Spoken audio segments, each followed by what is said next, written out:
নমস্কার বন্ধুরা, welcome to my channel only news. বন্ধুরা, সরকারি কর্মচারী, শিক্ষক, পেনশনারদের গুরুত্বপূর্ণ খবর এবং আপডেটগুলি সবার আগে পাওয়ার জন্য অবশ্যই চ্যানেলটিকে সাবস্ক্রাইব করবেন, সঙ্গে বেল আইকন বাজাবেন ও অল নোটিফিকেশন অন করবেন।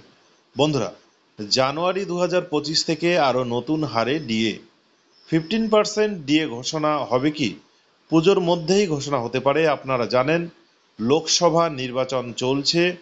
বছর পেরোলেই ফের বিধানসভা নির্বাচনের তোড়জোড়। 2026-এ রয়েছে রাজ্যে বিধানসভা নির্বাচন।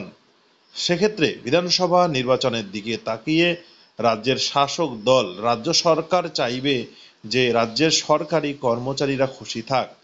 আপনারা জানেন, এবছরেই 2 কিস্তি ডিএ ঘোষণা করেছে রাজ্য সরকার। ফের জানুয়ারি থেকে আরও নতুন হারে ডিএ ঘোষণা করতে পারে রাজ্য সরকার, এবং সেটা অন্ততপক্ষে 10 থেকে 15% হতে পারে মনে করছেন অনেকেই।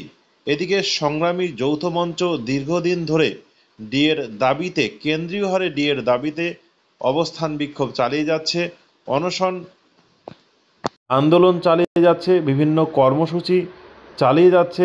অনেকেই মনে করছেন সংগ্রামী যৌথ মঞ্চের চাপেই এবছরে পরপর দুবার ডিএ ঘোষণা করেছে মুখ্যমন্ত্রী মমতা বন্দ্যোপাধ্যায়। সংগ্রামী যৌথ মঞ্চের চাপেই, আন্দোলনের চাপেই ফের 15%, অন্ততপক্ষে কম হলেও 10% ডিএ ঘোষণা করতে পারে রাজ্য সরকার জানুয়ারি 2025 থেকে। কারণ 26-এ রয়েছে লোকসভা নির্বাচনের তোড়জোড়। লোকসভা নির্বাচনের রাজ্যের সরকারি কর্মচারীদের পক্ষে রাখতেই এমন পদক্ষেপ নিতে পারে রাজ্য সরকার। ধন্যবাদ বন্ধুরা, ভিডিওটি দেখার জন্য। সঙ্গে থাকবেন অনলি নিউজ।